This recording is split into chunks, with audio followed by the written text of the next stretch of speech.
side to start, as we said. Clutch at 3 and 4 on red. Both teams really looking to start climbing in the standings. OpTic at 2 and 5. Swain and okay, Aatrox to start things off. Yeah, Dhokla. The water is dangerous. Akaadian's like, yeah, right over there. He said, this is how you do it. Take a little sip, and you pause, you drink it, another little sip. You gotta be careful. Talon on the side of Clutch as Morgana taken away from that bot side. Not seeing Arrow go away from the marksman too much, but we did get a Heimerdingham from yesterday. He didn't seem too comfortable. And we are seeing a little deviation here with the Talon ban coming through. With the prevalence of mid laners taking Smite, you know, doing the Raptors level 1, jumping to the level 2. I feel like Talon is one of the best. Him and Aatrox may be like the 2 best Smite mid laners. There are plenty of other options if powerOfEvil again still wants to run a Smite mid lane. You know, he can do that on Syndra, he can do that on Echo. Anybody basically with any sort of AoE that can still you know, clear effectively and get that extra experience source. But I like the little adaptation here from Clutch Gaming because we saw very effective use of specifically the Talon before. Double lock into yeah, Xayah Rakan, very powerful. The Jhin as well. Saw actually a lot of play of that coming out in Academy by a lot of the teams. Combined with Tahm Kench actually. So they'll lock that right back in here for some LCS play in OpTic Gaming. Yeah, we're gonna have a lot of attack damage here early. So, you know, Jhin and Nocturne, both gonna force you to build armor. Yep. So this early Mundo pick, at least he won't be able to say, oh yeah, I'm going into, you know, triple mages or whatever, and be able to rush Spirit Visage. At least, you know, he's gonna have to be a little bit honest with his build path here, because there's plenty of threat that OpTic have already locked in. However, Clutch Gaming as a whole, these 3 champions we've seen used by so many teams in the current meta, you know, constantly picking out Mundo and then banning out the 2 things. You know, we talked about Darius, /Gameplank, /Gnar, /Jarvan, all those kind of common picks into it. They are gonna have the Xayah, which we've seen be very reliable later on due to the ultimate survivability there. See 3 huge power picks already for them on that side. A good Nocturne lock-in first. As we were saying, that Talon came through, and the Gangplank does get banned out. I was wondering if Dhokla was going to take that to the top side. We had Jarvan yesterday, and he had a lot of Ornn games before we saw Lorem in that top side for OpTic, so it'll be interesting to see what he brings to the table. Gragas is the final ban with Kindred as they hit up LirA a few times for their second phase. Yeah, LirA's been a pretty hot topic, actually, because, you know, he was picked up. He was one of the best parts of Envy that people were super excited Clutch Gaming picked up in the off-season, but hasn't been as big of a star as people kind of expected if they follow the trend from his previous play. And they are focusing with those bans you talked about, taking down Kindred and Gragas, so it's like he'll just be on the trundle here. Pretty straightforward champion, straightforward path as well. It's going to be interesting, though, as far as the all-in as well from OpTic Gaming, because their bottom lane with the Jhin, Tahm, Kench locked into that Xayah is going to have to be a little bit worried. Gnar makes a lot of sense for Dhokla, something he's played quite a few times. Not necessarily this split, but towards the end of the spring. And Orianna for powerOfEvil, so much more likely to get one of those builds that he so likes to put into the inventory. Yeah, Orianna is the champion that gave him the name for his Smurf account, which is Gnasher's Tooth, is because he liked to get the auto attacks off with Orianna versus teams that had a lot of frontliners and tanks, just like Mundo and Trundle. So as much as it has become kind of a meme even to him, and he's embraced it, even naming some of his accounts after it, this would be one of the games where he could actually build Gnasher's Tooth on Orianna because of the frontline tanks that they're fighting. However, overall, we want to go over the strategy here with the Nocturne, the Tahm Kench, as well as the Gnar. You want to create split push pressure across the map. You want to spread out the enemies with your Gnar pushing on the Mundo just like Licorice did last game, and then they want to use the Nocturne ultimate as well as the Tahm Kench ultimate to move around the map and be able to pick up those kills and try and spread out the enemy team. Whereas on the other side, Clutch Gaming, they're returning to their tried and true Febiven on Azir, a team fighter that we have not seen in so long. He hasn't played it in summer. And nobody's really played it in the current patch here, so they're actually sticking with a 5-on-5 strategy. Solid frontliners in Mundo and Trundle, and huge DPS looking to scale from the backline. All right, we're about to be on the Rift for our final game of the day. Be sure to hang tight for NALCS tonight. After the games, you can hang out with some of the players, Freak and the analysts, and get your questions in. We're about to see Clutch and OpTic look for a win this week. 1-1 would be better than the 0-2 as both teams failed to find victory yesterday. Yeah, both of them definitely reeling here. And Clutch Gaming, especially considering their ranking coming into this weekend, they were looking at facing Golden Guardians and OpTic Gaming. They would definitely not want to drop both of them in the same weekend here, because at those bottom of the standings, the edge is very thin. OpTic Gaming picking up a couple of wins here. Golden Guardians have already moved up the standings, so the pressure is on, Riv. Out of the base, we'll see who applies it first on the Rift. It's going to be an Infernal Drake first, which might mix things up as we get things going. And the line of scrimmage will be all that begins the game. Nice. 30 seconds until minions Solo. Big cup to the head. And some accuracy, a little bit of revenge there for Dhokla. Now they're both about even. Let's see, Sweeper is actually a Sweeper purchase here on Hakuho. And there's a ward right in front of him. If you look at the mini-map, there was a ward placed in the pixel brush. Hakuho has a Sweeper. I really like to give Sweeper kills to my mid laner, so my mid laner can get level 1 off the first wave. Especially for Azir, definitely go a long way as far as shoring up this matchup here. We'll see if Hakuho holds on to this Sweeper or who he does give it to. I mean, he's in the bottom lane. Maybe he just give it to his bottom lane partner there, Apollo. Maybe a little bit more selfish. powerOfEvil hanging out. Oh, Febiven wants it. Ah, too slow, buddy. Rude. Well, they're still going for the invade, actually. They walk right over the ward, kill it. And that's got to give OpTic a little bit of pause here. No, not going to finish up with it. See what the start over on Wolves was. Actually, big wolf. It's the blue buff start here. Invade from Clutch Gaming. They did the double invade, and they've taken away this blue buff. Level 2 for powerOfEvil as he smited away Large Wolf from Akaadian. They shared that camp. Nice guys down there. Jungle is just too full nowadays, Riv. There's a lot of people want their hands in the pot, man. All right, and we have another rush down to a possible level 2 gank, but because that minion moved up and Apollo backed off, Akaadian not going to go for the rush level 2 like we saw in last game. But yeah, whenever you are a Smite mid laner, you always want to start one of the camps. Typically it's been Raptors, but everyone's been invading for those. So that's why we see a lot of these invades. You saw CG there move up to behind the red buff. They weren't just looking at the red buff for the invade, they were also looking at the Raptor camp. And speaking of looking, they're okay. Another counter invade here as the answer from OpTic, knowing that their blue side was already counter jungled. They're making sure Akaadian isn't left out to dry, doesn't get 3 camped.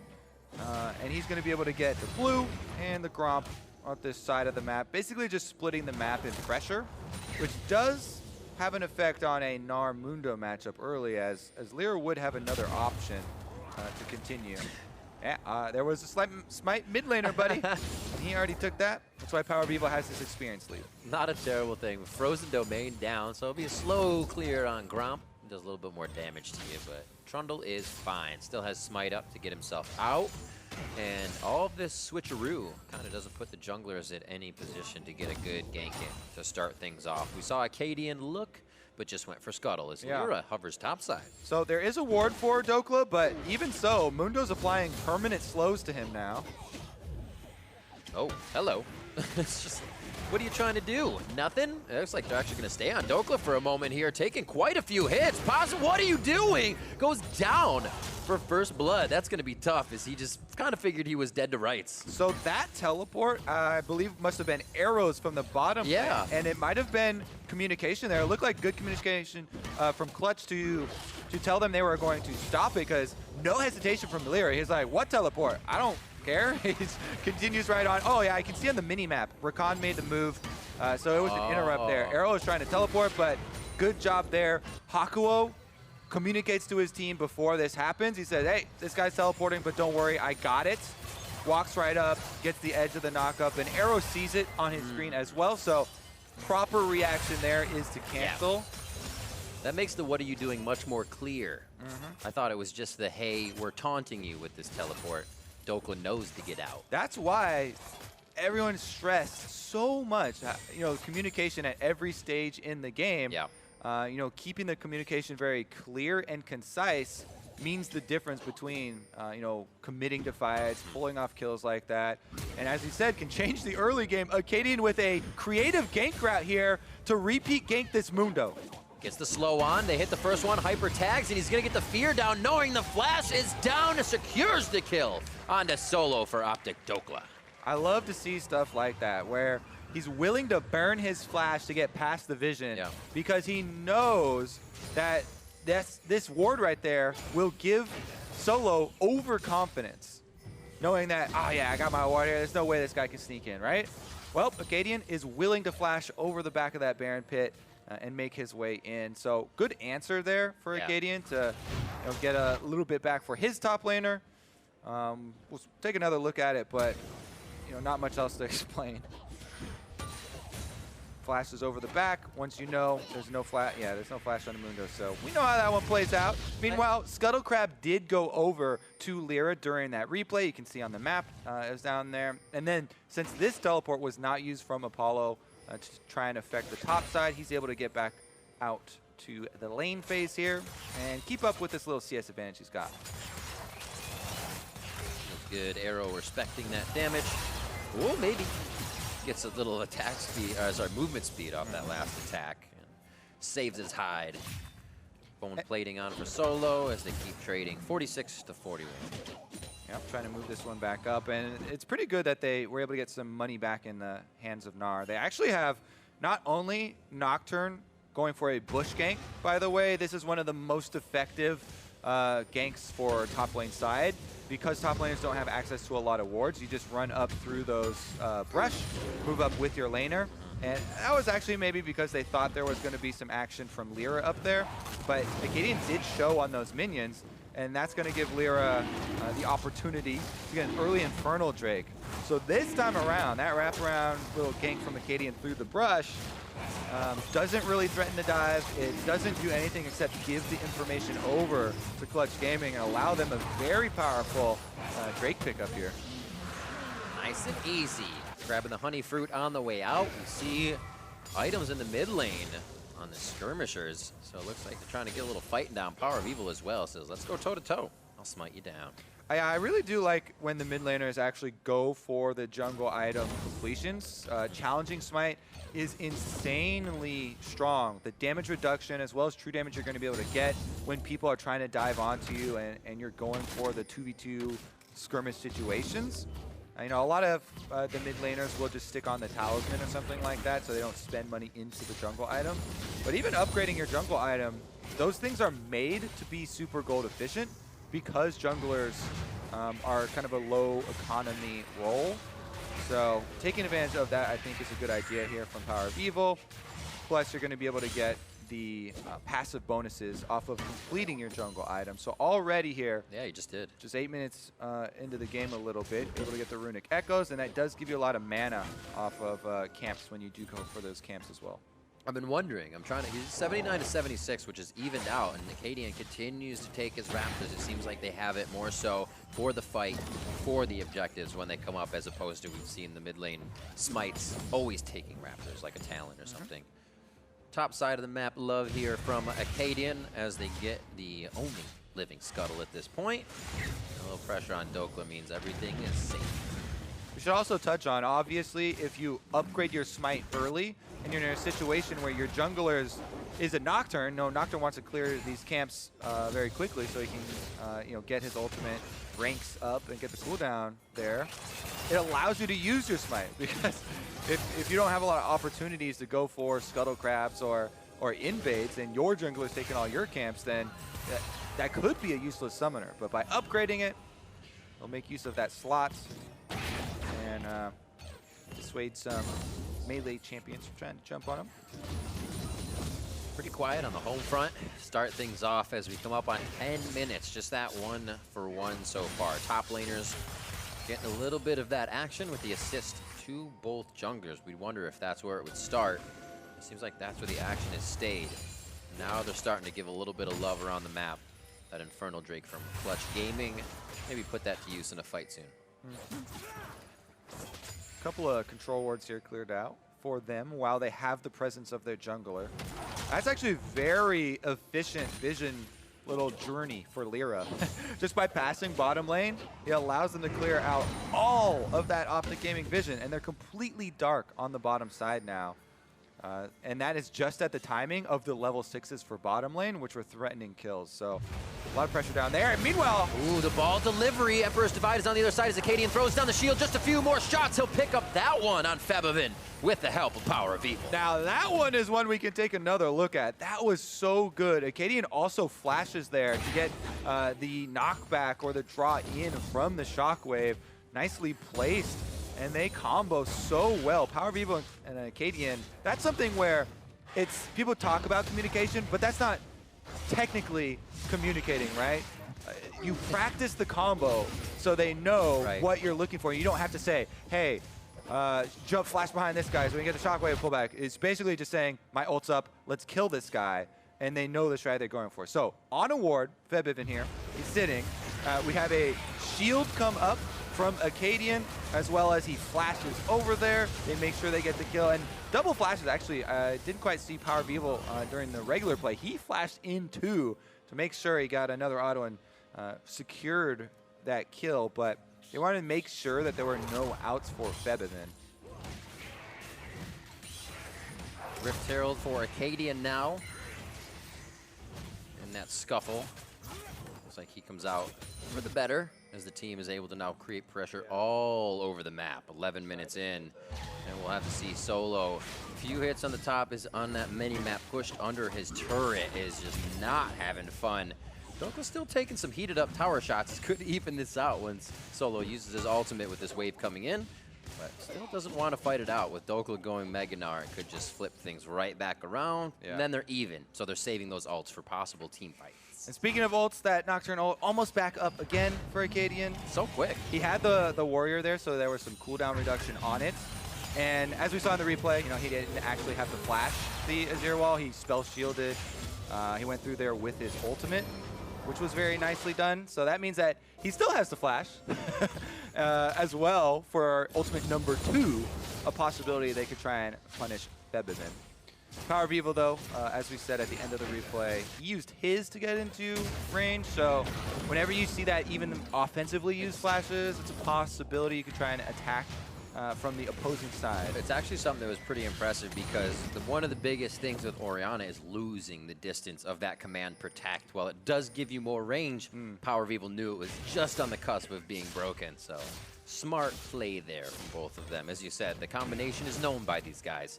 They're the ones running it. Needlessly large rod for him is right in his back pocket as Akaadian mixing his way through the shadows. Yeah, and he does have the Rift Shroud active, so your goal basically right now for OpTic is to get the kill with the Nocturne ultimate, and he has his Flash Veil and everything. And then in the lane that you get the kill on, you activate the Rift Shroud. You need to try and get multiple charges off, get more than one turret with it because you just killed someone there. Mid lane though, LirA's ready for a counter gank. They're expecting this play because of the earlier Field first, right through the Emperor's Divide. The damage is unreal! Coming in from the Terrify and the power of Shockwave. Yeah, it's so hard for Azir in that case, right? Because you have to get the spell shield off before you use your ultimate to get the knockback.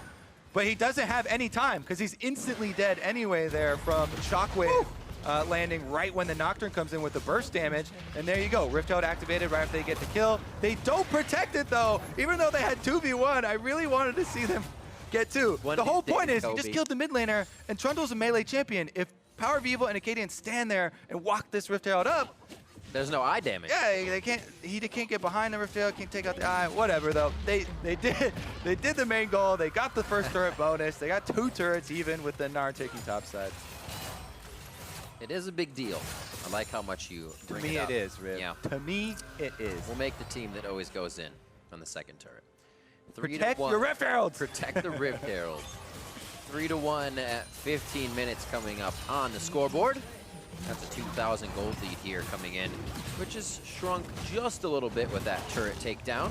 And Clutch Gaming controlling a little bit of the bot side. We'll see this one more time. And it looked like they were ready to counter. I got it this time.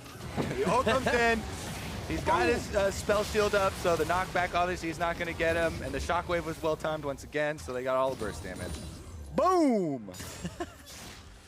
Still has his heal as well. He didn't have a chance to even blink in that engage. He'll have flash up for it next time.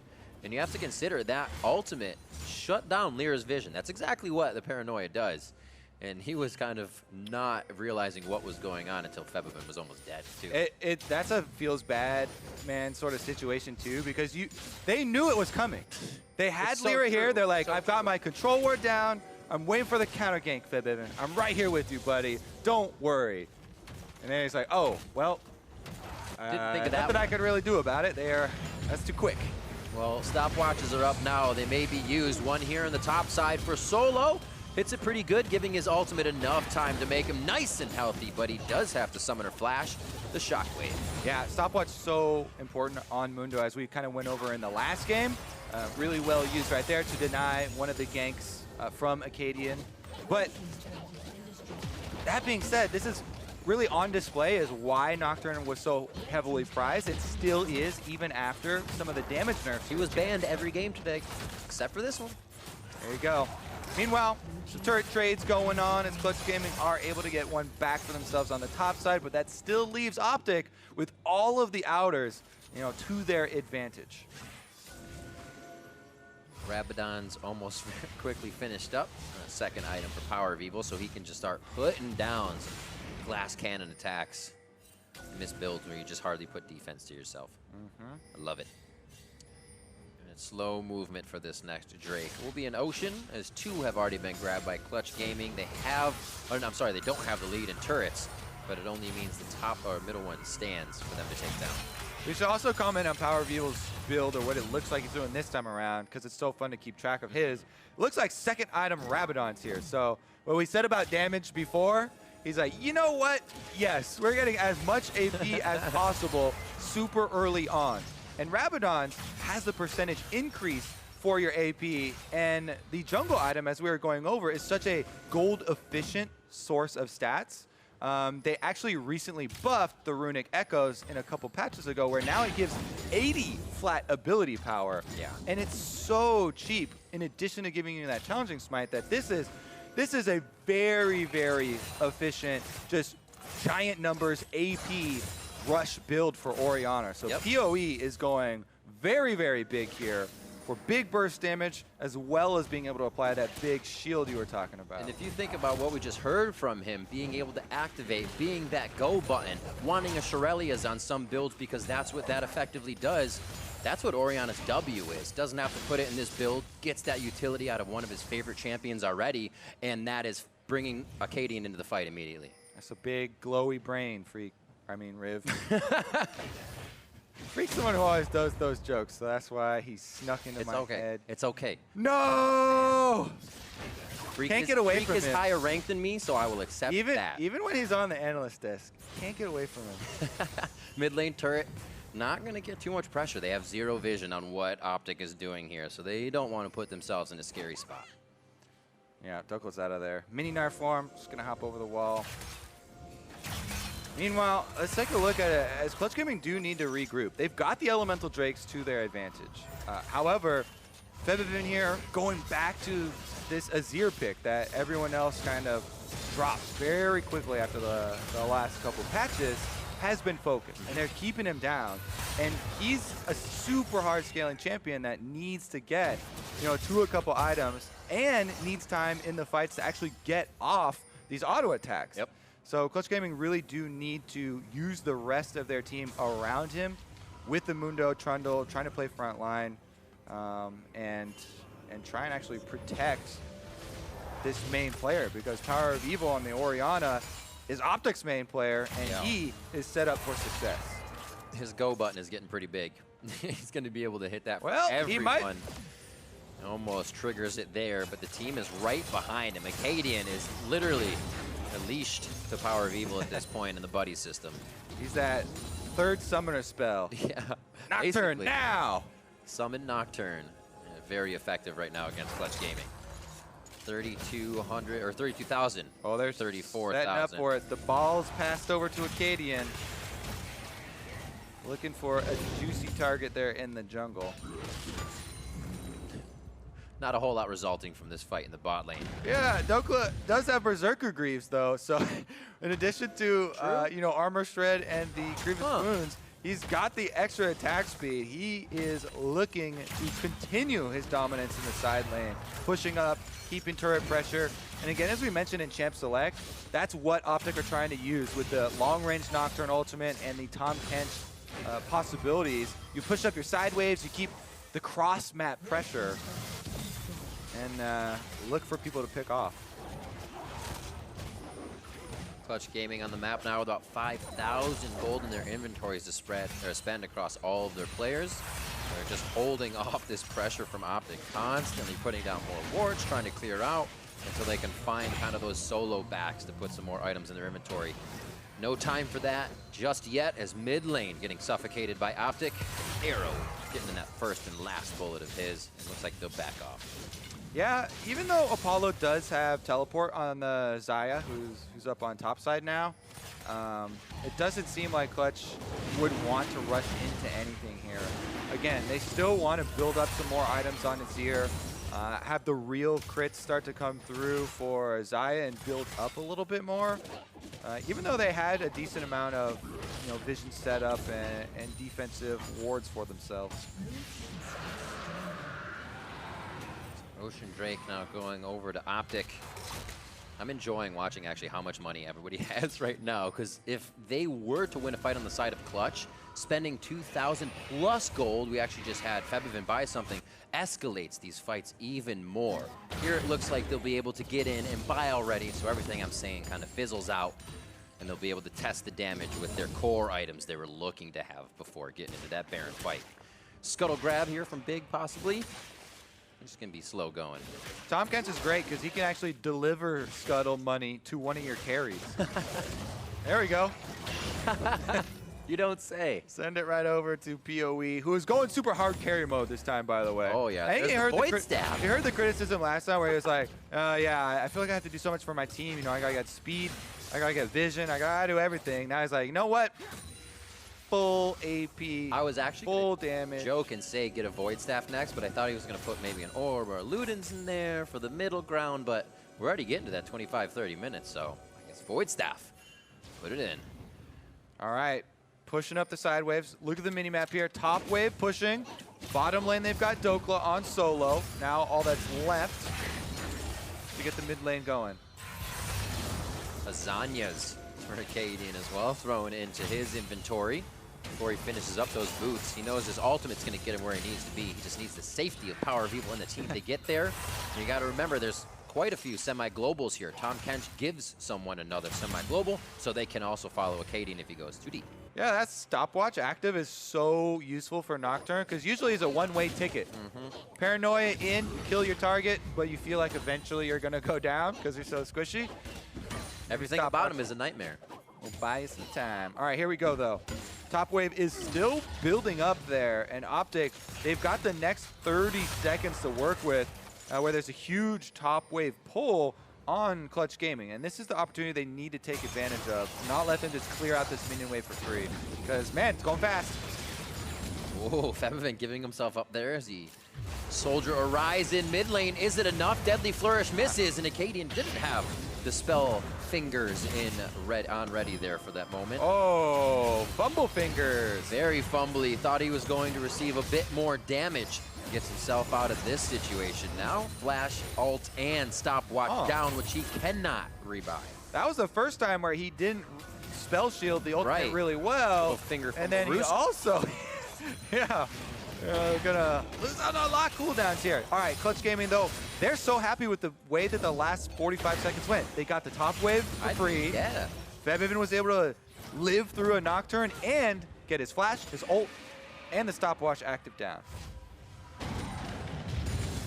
Gonna pick up some kills now. They can buff those KDAs and their pockets with a few more core items. Solo window shopping, gets himself caught up quick by a clockwork windup from powerOfEvil. They just get themselves to safety. Wards down as powerOfEvil encroaches in a little bit more. He's not gonna let Solo back, so a little bit of wave prep will also put pressure onto Clutch Gaming here as they just started to get a few steps out of that troublesome position. Yep, looks like we'll have a reset here. I'm gonna go back real quick and look at this replay to make sure that he didn't use something this time to get off the spell shield, or if it was actually getting to use it. Okay, he actually just didn't use it. Interesting. Just thinking the follow-up kill, Terrify would be there, but Febiven quickly learning, assessing what's happening in these situations, and throws out the Emperor's Divide kind of before Akaadian really got there. Cleared waves in mid. Bot was just taken away by Akaadian, so get some new items for him as he heads back out with his ultimate backup once again, and a few wards on the bot side that could make those useful. Okay, Knight's Vow completed here for LirA, so he can give the extra damage soaking basically, since they just are trying to keep their backline carries alive in a 5v5 situation. You know, Clutch Gaming have been playing the long game here. They've got their double items at least. Morella Namicon now for Febiven completed in addition to his Nashor's Tooth. So he can definitely start to be a threat, along with Apollo there on the Xayah top side. That stings. Little things like that are what give OpTic the chance to get inside the jungle and put that vision down for Akaadian. They start to snuff out the eyes of Clutch Gaming here, and Baron becomes even a little more scary as they can jockey for position and just turn on the fight like that. LirA almost the front line. A nice trade here on the bottom, but this is that attack speed coming in. Dhokla probably saying, I don't want to change. I don't want to be Mega. He lists out on the kill because he has to transform, but he'll still have great pressure on the lane. Yep, trying to get the Grievous Wounds applied to Solo as well. The ultimate was burned, so he's got to be very careful now. The rest of OpTic, though, just camping on these control wards, daring Clutch Gaming to step over by the Baron. And you really got to watch out for this shockwave coming from the Nocturne. Backline should be ready. Nice. Apollo does have his ultimate available on Xayah. What is next? Few champions, or I should say players with 1,000 gold or so in inventories, but not enough to really go back and make an impact by just yet, which is why we're seeing this milling about on the Rift. A possible fight over a ward. Baron hits maybe just to get some damage onto powerOfEvil. You can see the pillar would have activated that damage if he was still in the pit. So everybody's trying to get a little something without committing too much here. You can get very strenuous at this point. You don't want to be the one to mess up. There's the hits coming in. Paranoia on to Solo now, and he is not solo. Two more members of the team there. Deadly Flourish and no curtain call to follow up as they are just out of range. Down on the bot side for Dragon Objective. Yeah, they're not going to chase it through. It's interesting because a second Ocean Drake for now could give OpTic, you know, the four-man squad that's hovering by the Baron. It will give them more options as far as actually starting up the Baron when they're threatening around there. Instead of just hovering on the control wards, they can actually start it up and regenerate due to the double Ocean Drakes stacking and have a bit more threat as far as, you know, are we actually going to go for the objective for enforcing Clutch Gaming to be honest and keep up their vision control. Stopwatch and Last Whisper for Dhokla. 2,000 to spend and has that Blade of the Rune King and Black Cleaver to start just tearing Solo apart. See if he can get to these team fights away from Dhokla. Participate with a few of those because if Dokla's not there, I don't think Solo's going to be going down too quick in these fights. powerOfEvil slowly waltzing out, but has a bit of a sixth sense. We'll see how well it treats him. Yeah. Nobody's surprised here. everyone. Akaadian just hatching that ward. All right. Back off. That was a funny standoff. In the end, no blood drawn, and we still have the same situation, though. control wards all around this Baron, and OpTic will threaten it. A couple of them have been turned off right now for Clutch. Another one in the back of the Baron pit, and they have a few around. But again, Ocean Drake will allow them to regenerate. Don't touch it. Ah. Already had the vision. This is what you were talking about, Kobe. Now they feel very good to sit around this position. Also, the Ocean Drakes make Dhokla such more bigger nuisance against Solo, who's healing up quite nicely with his Warmogs now. Every little thing playing in favor of OpTic. But Clutch Gaming has that turnaround team fight. They have that Azir that can just start shredding through, as you said, this backline. But can they find it? OpTic starts up Baron. Okay, no vision here for Clutch. They don't have anything inside, but the Baron's not going down too quickly. I think at this point, Clutch is like, they're not going to do it if we just step forward, but they are being able to get bot lane. So something eventually has to happen for these little back and forths that OpTic is doing. Kind of what Turtle was talking about on the analyst test, though.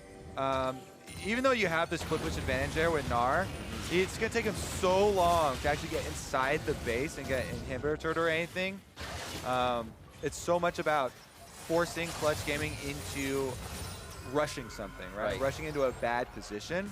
Slowly but surely, he's getting some damage on these turrets, and the inhibitor turret is the one that you can't really ignore.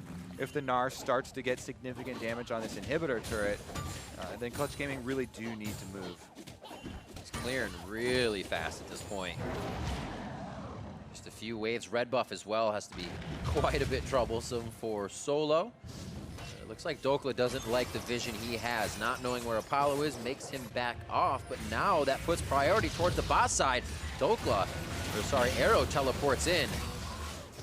We'll see if Dhokla chooses to join the fight. There's a teleport from Apollo. Slowly, OpTic has been pulling off of each Baron. They want that engage to happen, but only if they can get now Dhokla's got to run for the turret. He has to clear his minions as quickly as possible, but Solo's already heading back there, and the Mundo should be able to keep the damage off. So we continue with our stalemate, buddy. Such a game of yo-yoing potential offense and defense. It's like, here it is, and we'll take it back. Don't have enough pressure.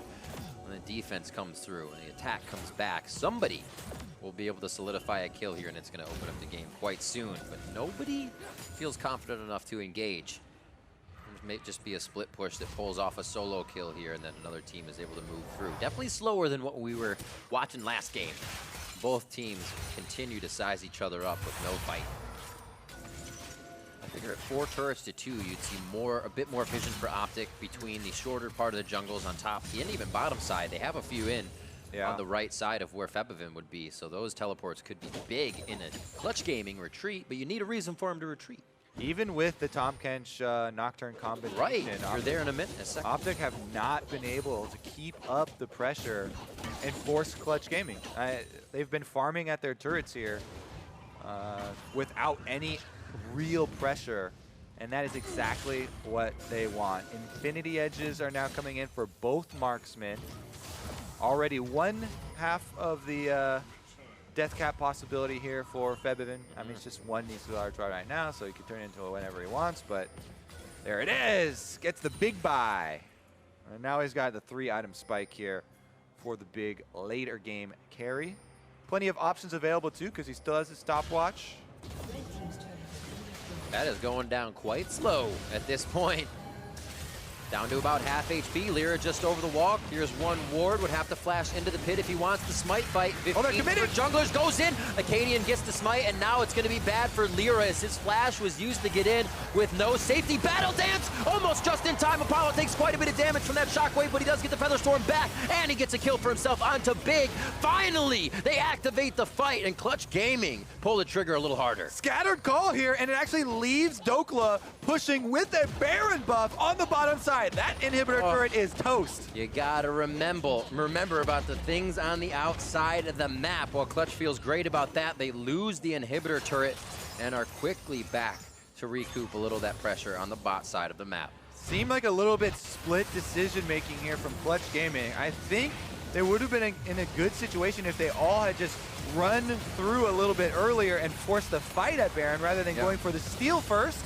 So they attempt to steal, their frontliner gets basically burned down to 0, then they fight it and they commit to the teleport and fight after the Baron's already dead.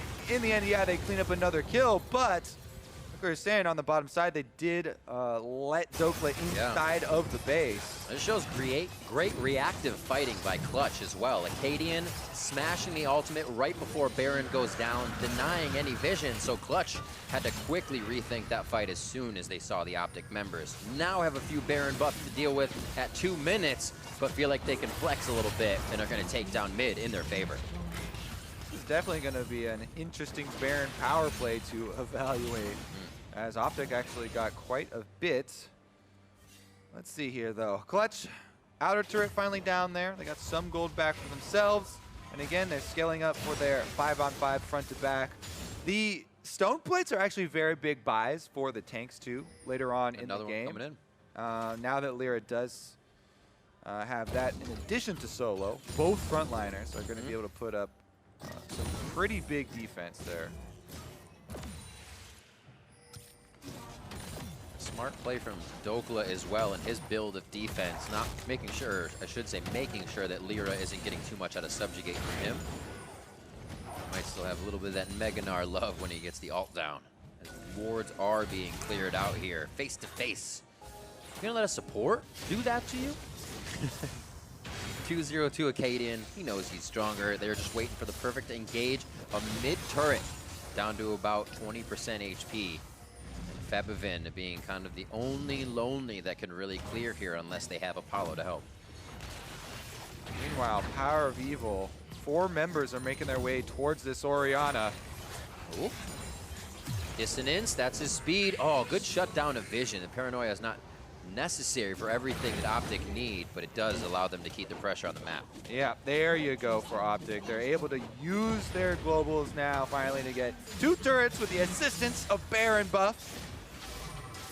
powerOfEvil still on top side too, so there's another turret that they can pressure. I just realized how menacing Dhokla has actually been. 407 CS to 346. A great shockwave, almost a solo kill onto Apollo. He's forced to Featherstorm, and powerOfEvil is just soaking all of this damage. The man knows how to build. The man knows how to buy, and he turns Clutch Gaming away from the fight. Yeah, full AP Orianna with challenging smite as well. I said glass cannon earlier. He must, I don't even know. All right. Strong glass. Dhokla now, though, in his own 1v3. He's got that Blade of the Rune King. He can definitely play a little bit here. Dancing left and right. The damage on to Hakuho on the backside. Gnar comes in, sweeps him back against the wall, and now he's got a bit of distance. Cleaver hits a minion as the soldiers aren't close enough. Wallet back. He's going to be changing. Oh, he doesn't make it over the wall. This could be big. Doink! And OpTic are on the next turn. And now he's turned small. Yeah, OpTic doing a whole bunch of work during that mayhem in the bot side as it takes 2 to drop Dhokla, as big as he is this far into the game.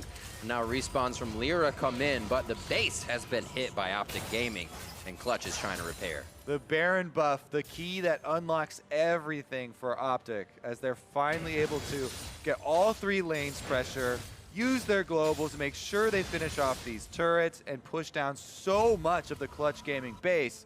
Now, both side inhibitors are down, and there's a straight road down mid. What is next? Stopwatch there for Febiven. Still hasn't had to use that in his plays, and a few others for LirA on the team. So there are those plays they can get OpTic to go too hard for, leaving them out to dry with those stopwatches. I don't know, Akaadian's got enough money to say, hey, Elixir of Wrath, I got a little bit of extra gold to spend. And we'll start putting that towards more utility and strength. Yeah, they're thinking this game is going to end pretty soon, so buy your consumables. Look at powerOfEvil too, he's got the fully upgraded Mercurial Scimitar. I love it, dude. That's so awesome, more damage. He gets auto attacks in. He's the guy, the National Tuthori. It's a big part of the champion too, especially with the magic damage stacking up on them. So we'll see if he does. You know, it's not the stats don't fully go to waste as far as attack damage. And he was able to, especially with challenging smite, fend off a lot of the melees as they're trying to charge him down. These Quicksilver sashes are interesting for OpTic. You're kind of leaving nothing to chance. You find a little hard CC or you get like bumped around, but you're looking for kind of Featherstorm to lock you up, and then your Quicksilver sashed out. Everything else is pretty soft. Yeah, they're basically charm. They're basically saying, Hakuho, you're not getting anyone important. One hit. That's all you get. All of them have the QSSs. Plus, for good measure, we got a Tahm Kench as well. It just makes it makes a Rakan's job so difficult. So the engage from Clutch Gaming, it has so little chance of the first engage succeeding. They'll have to have kind of multiple waves of pressure within a single team fight to get anyone down. And they're just so far behind right now that it's really hard to pull off because there's a lot of damage on OpTic, and they're not going to give you the time to pull that off. They have about 7 denials, including Kench, the Quicksilvers, and the GAs now on their side. Clutch Gaming is going to have a very long duration fight if they want to get through all of the health bars of OpTic. Dhokla going to go ahead and spread Clutch Gaming thin once again as Solo meets him on the bot side of the map for a 4v4 party up at Baron that just spawned. Yep, Clutch are just going to have to rush into it. They don't have any options because their inhibitors are down, so time's working against them. Also communicating with Dhokla. How is that lane going? Are you winning the matchup? Are you pushed out? Where is your pressure? As this is touch and go right now. Clutch Gaming could just as well be inside the base. They have minions that have not been stopped coming down mid lane, and these turrets would fall rather fast. Hakuho here. Have to worry about some Baron damage because that can stick if you stay in there for too long. OpTic's goal is, again, we said, just trying to delay Clutch Gaming and make them spread out. That's a lot of damage going on to him, but the shields continue to come through. Command protection be able to come out every so often for him, but not enough to keep him that healthy. Maybe they're tempting in the GA as well. Dhokla knows he's pretty strong on the fight. If they can get LirA, they could probably delete him very fast, even with Subjugate on. Hakuho is just behind him. Dhokla feels good to possibly get that Guardian Angel down, but he doesn't even have to waste it. The solo kill onto Solo. And now Apollo's going to try his hand. He can be stopped up and slowed down from really reaching Dhokla in the entirety of the fight. There's a few shots. Dhokla's going to run him around as he takes the long way around. And now it's going to be a ring around the rosy. A few more hyper shots. Remember the GA to come through, but this is all tempting for Clutch Gaming as it's going to be OpTic picking up the Baron. Yeah, and it's going to be Clutch Gaming looking to pick up the Elder Dragon here. 3 Elder Drake that makes him quite powerful. Nearsighted for the Trundle, and it might be too near because they're the opponents. LirA goes down as soon as they get that strength, and Febiven's going to try to grab his blue so he can keep the soldiers up and coming. This is huge now. 50 seconds onto LirA. It's going to actually be a back for OpTic, so they get a little breathing room. Yeah, interesting late game scenario here as the inhibitors are responding for Clutch Gaming, and this Elder Dragon buff is a 3-elemental Elder Dragon, so this is going to give them a decent amount of power and another shot at winning a team fight inside their base. Yes, LirA's down for 30 seconds. Dhokla's only down for another 16, and he has teleport, so OpTic can still use the Baron to push on up and then have Dhokla teleport there for a small window to try and get the inhibitors back down. They would want to go for these exposed inhibitors on the sides first, because it's so much easier. Even though Azir turrets can be raised, those are weaker than the regular turrets. They smack the Sun Disc down immediately. Get it out of here. Looks like Arrow and Big. Buddy system for them is they stay together. Dhokla and Akaadian doing a slow roam. And they've left powerOfEvil by himself. The one without the TP is they figure if they're going to go for it, he'll be able to rotate quickly to that mid. Decent vision from Clutch, or a few pink wards, staying unprotected but still allowing them to see OpTic move through the jungle. It's going to be about that next Baron, Kobe. Still got a minute and a half left on this one. I don't think OpTic's going to be able to do too much with it. Whew, yeah, they're trying to keep up the pressure, and even with Baron buff, they're so afraid of the Clutch Gaming squad moving around as 5 that they haven't quite been able to get inside the base. Here we go, though. Minion waves are moved up to the edge. powerOfEvil, 1-3-1, split Set up with the Orianna on top side. Dhokla, hello. though, they're making a move for split push Gnar. Ooh, that miss on the cleaver slows it down. I don't think too much reposition was gained here from OpTic. Same thing still happening, but Clutch Gaming has kind of had enough of what's been happening and them being split apart. Slowly trying to activate on the bot lane. One idea, but now OpTic knows they want that fight and will peel off even faster. What's next on the docket for Clutch Gaming? Or is it just going to be to have to accept the pressure until OpTic maybe makes a mistake? Half an inhibitor's worth of damage up there. OpTic still threatening the collapse here with Nocturne and Tahm Kench ultimates if Clutch Gaming overcommit to trying to answer one of these side waves. And the Baron buff is helping them get some damage, but only 30 seconds left on that Baron buff. I mean, they only got one more wave after this to work with. This Warmogs is keeping Solo healthy in the bot. Dhokla can just get the health back from his Blade of the Rune King. Those two would be down there forever until they get a little bit of assistance. Even with Dhokla building fully for this 1v1 with Mundo, not able to chunk him out long enough. Grievous Wounds does stick on his head, but you get out of combat, just move it back into the jungle or something, and Warmog's heals are right back up. Plus, he's got Grievous Wounds of his own to apply to Gnar through his Thorn Mail. So both of them, life regeneration and life steal, being cut down. Man, support's trying to be as frugal as they can. Like 2,000 gold behind the junglers and just putting together these pieced items. Shirelia's Reverie finally coming in for a little more engage.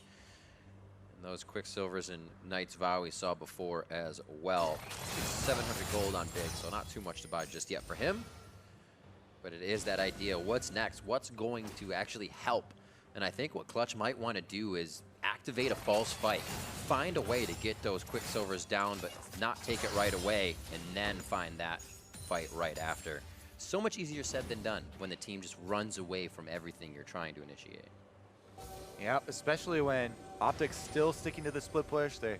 You don't have a moment's rest here where you're able to sit around and look for an engage. You either have to pull the trigger immediately or send Solo on over and answer that split. Topside 2, moving in! That's a big hit. They tried to deny vision, but it's going to be close enough for everybody to see. Oh my god, the shots from Apollo are absolutely absurd, and the damage to follow through. Hakuho's in immediately, trying to charm them up with the quickness, but great separation from OpTic as the curtain call could be the follow-up. OpTic slowly moving in, but so is Dhokla. He's in the base, and the inhibitor is down on the bot side of the map. He's going to make his way to the top side. He can either go for inhibitor number 2, try and get some damage, or run out! Flashes quickly from Emperor's Divide, and now he will try to divide himself from Clutch. They run furiously towards the top side and take him down. Apollo is spitting crits right now as he takes down that kill. Getting back to mid lane. His flash is down, but his ult is up to still be dangerous in the fights, and Clutch tries to stop the damage coming in from OpTic. Ring around the rosy, Riv. And Dhokla's able to get an inhibitor on his way out. He does die and burn the flash, but this is what, once you get to super late game, the matchups always look like when one team with the split advantage and the other team trying to 5-on-5 with their standard tanks here. They're just chasing them all around as 5 members, and even though they found Akaadian, they burned the Guardian Angel, OpTic were trying to stop their backs and delay them from getting back to their base and allow Dhokla to take down one inhibitor. One inhibitor, though, is solvable. That's not a huge issue for them. One line of super minions. It actually, though, is only one Nexus turret left as well. So if you don't attend to those super minions, they will destroy that Nexus turret by themselves, and then your Nexus. So OpTic's game plan still is about delaying. It's about keeping Clutch Gaming out on the map and away from the defense. Very interesting. So the Bloodthirster being sold for Arrow as he picks up the Static Shiv into his build as well. So trying to get a little bit more damage right off the bat here out of this. Yep, big crits. You see what Apollo's bringing to the table. Amp his damage there, give him some more speed. Deadly Flourish connects. Arrow throwing one forward. Burning it down. That sucker is going gone. So fast. That is going to be Baron for LirA and the squad of Clutch Gaming. They want out immediately with the fast backs, but if anybody's caught, that's the double shockwave coming in. powerOfEvil quickly cleanses himself as he flashes into a safe situation. And now Solo's in the back. A 3v1 for him as powerOfEvil gets spit out. He's trying to hold him the longest with the gray health coming on. And now the pillar to stop powerOfEvil. Arrow getting chased down relentlessly by Clutch Gaming. And they get the fight they wanted as Dhokla's not there to assist. And now with the Baron empowered recalls, they can get back and defend. So Dhokla doesn't get anything by himself. Now it's a 2v1. Febiven misses. Nice shots by him. Dhokla making this one look like it could be in his favor as the base starts turning. It's a race! It's a base race! On the other side, Dhokla getting the super minions. There's going to be the Zanya to slow him down a little bit more as Akaadian comes in, and Clutch Gaming is being just that. On the Nexus, Clutch Gaming will take down OpTic.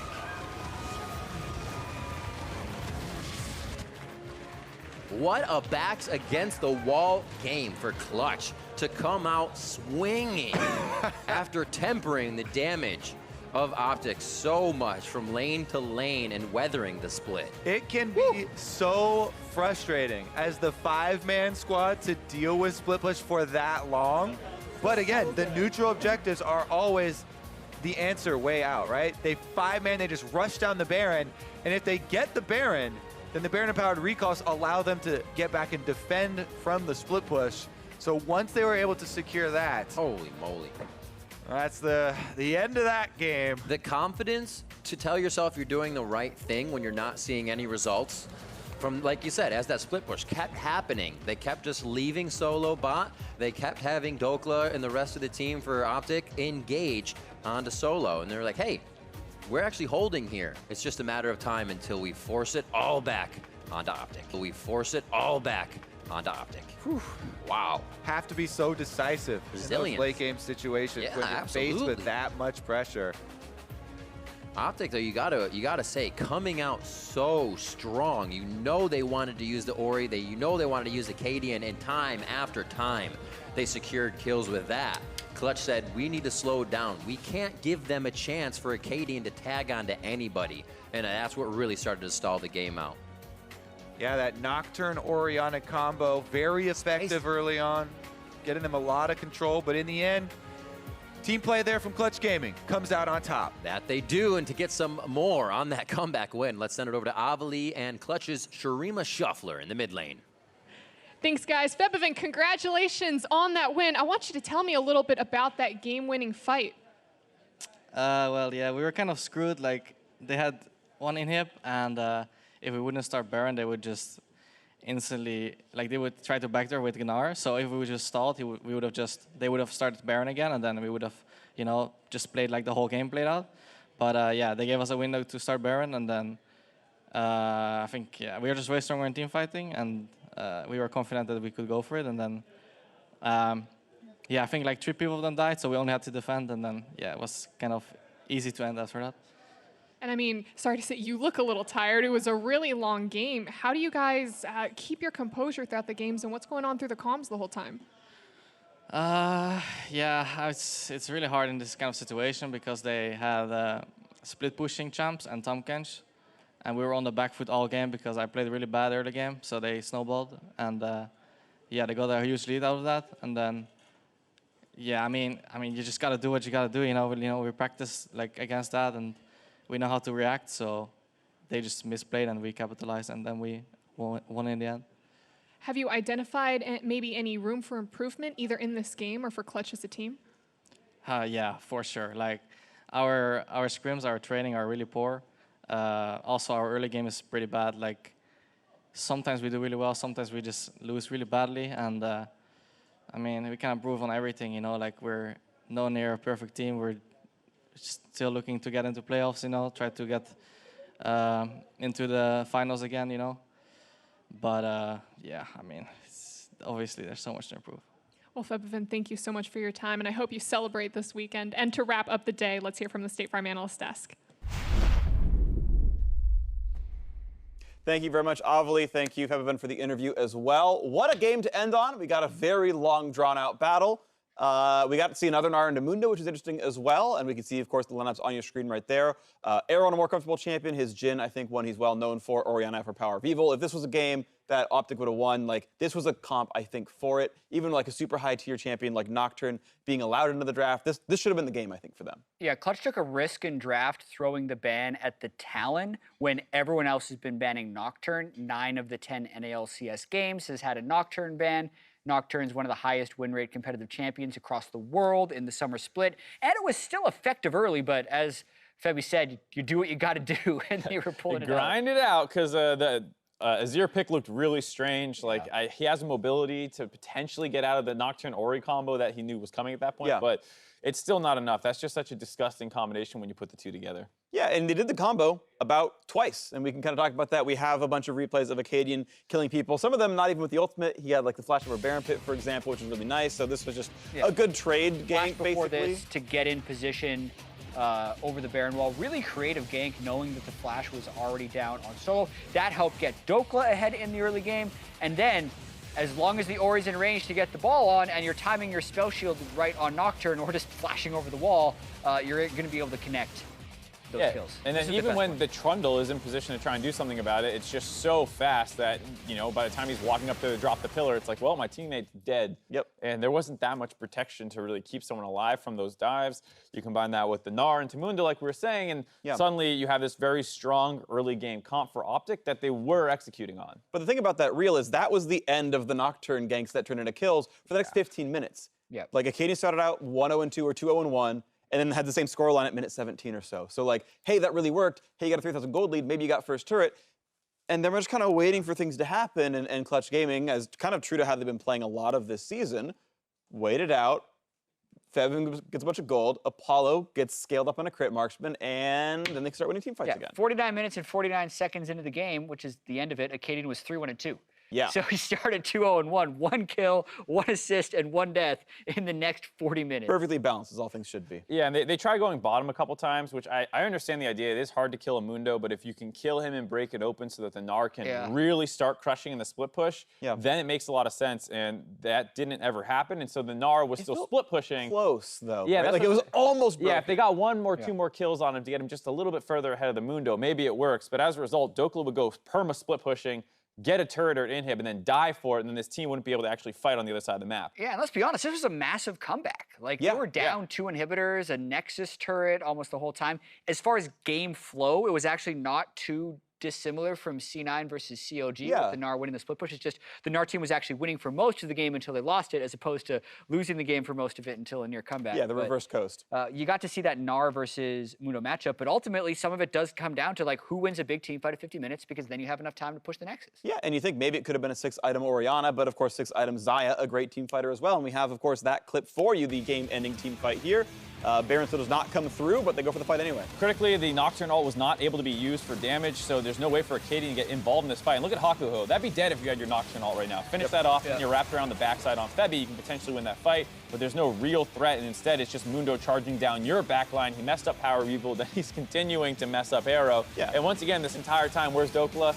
In the base, split pushing, but just not doing it quite effectively enough to punish the fact that they were losing on the other side of the map. Yeah, look at that gold graph dump down the bottom. And this is a year-long issue for OpTic. Yeah, 9th place last split, 9th place tied with Cloud9 of all teams this split. Like, it has been a rough road. It's been them and Cloud9, and it's not like OpTic and Cloud9 are just getting blasted in every single game. Right.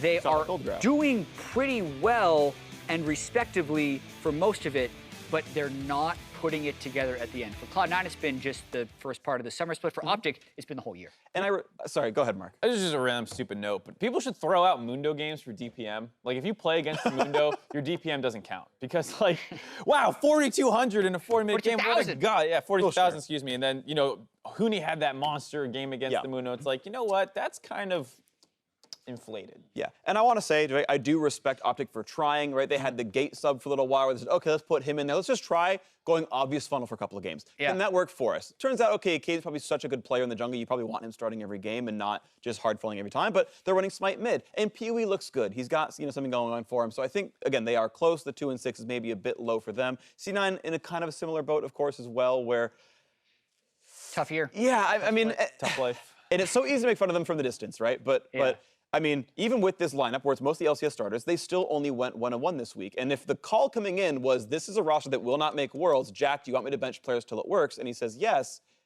Yeah. And Well, Freak, I'm going to continue to predict C9 until I was they about to say, don't make it. who cares about that? Speaking Why of would you predictions- predict them? That's the bigger why question. would you not predict C9? They have always made it to Worlds.